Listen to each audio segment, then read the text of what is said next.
حضرت سلیمان علیہ السلام اللہ کے نبی حضرت داؤد علیہ السلام کے بیٹے تھے۔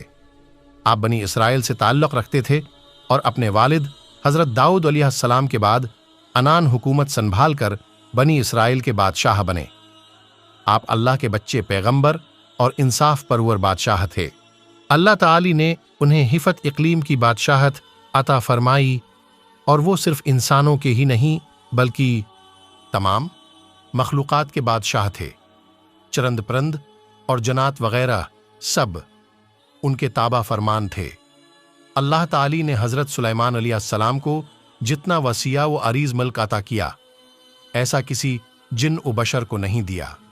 اس کے باوجود حضرت سلیمان علیہ السلام میں ذرا بھر بھی تکبر نہ تھا۔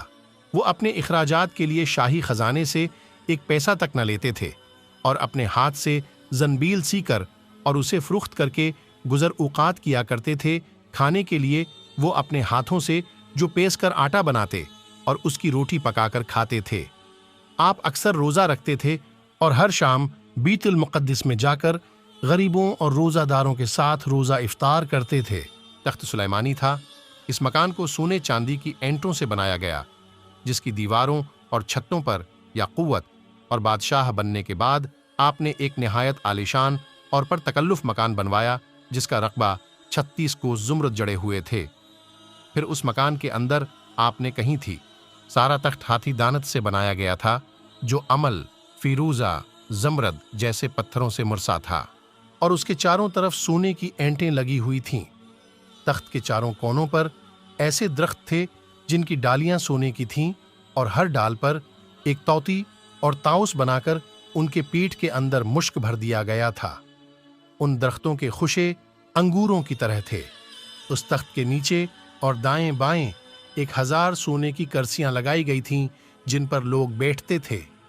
ان کے پیچھے جنوں اور انسانوں میں سے غلام کھڑے کیے گئے تھے۔ یہ تخت جنات نے بنایا تھا جو آپ کی رعایا تھے۔ جب حضرت سلیمان علیہ السلام تاج شاہی سر پر رکھ کر اس عظیم الشان تخت پر قدم رکھتے تو ان کی ہیبت سے تخت اس وقت حرکت کرنے لگتا، اور طوطی و طاؤس بھی اللہ کے حکم سے اپنے پر پھیلا دیتے تھے، جن سے مشک وغیرہ کی خوشبو نکلتی تھی۔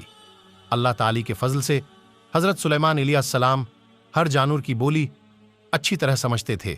جب آپ تاج شاہی سر پر رکھتے تو تمام پرندے تخت کے اوپر معلق ہو کر آپ کے سر پر سایہ کرتے تھے۔ جس مکان میں تخت سلیمانی تھا، اس میں کئی محرامیں تھیں جہاں عابد و زاہد لوگ بیٹھ کر عبادت الہی کیا کرتے تھے۔ حضرت سلیمان علیہ السلام ہمیشہ اللہ تعالی کی ان نعمتوں کا شکر ادا کرتے اور ہر وقت اللہ تعالی سے مناجات کرتے رہتے تھے۔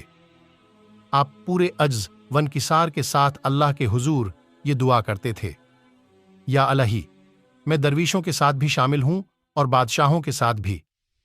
صرف یہی نہیں بلکہ میں پیغمبروں میں سے بھی ایک پیغمبر ہوں۔ اے میرے مالک میں تیری نعمتوں کا کہاں تک شکر ادا کروں۔ علیہ السلام کے تابع کر دیا تھا۔ جب آپ اپنے عظیم الشان تخت پر بیٹھ کر تخت کو چلنے کا حکم دیتے تو تخت اتنی تیز رفتاری سے چلتا کہ آپ ہزاروں کوس کا فاصلہ چند منٹ میں طے کر آتے۔ آپ صبح کو ایک شہر اور شام کو دوسرے شہر میں ہوتے تھے۔ آپ کے باورچی خانے کے لیے جنات نے بڑی بڑی پتھر کی دیگیں بنائی ہوئی تھیں جنہیں بادل پانی سے بھر دیتا۔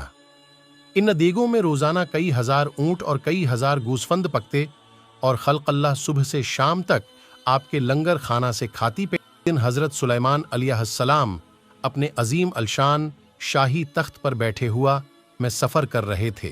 تخت کے دوسرے حصوں میں آپ کے 1000 ملازم اور سلطنت کے عہدیدار بھی اپنی کرسیوں پر بیٹھے تھے، جن میں وزیر اعظم برقیہ بھی شامل تھا۔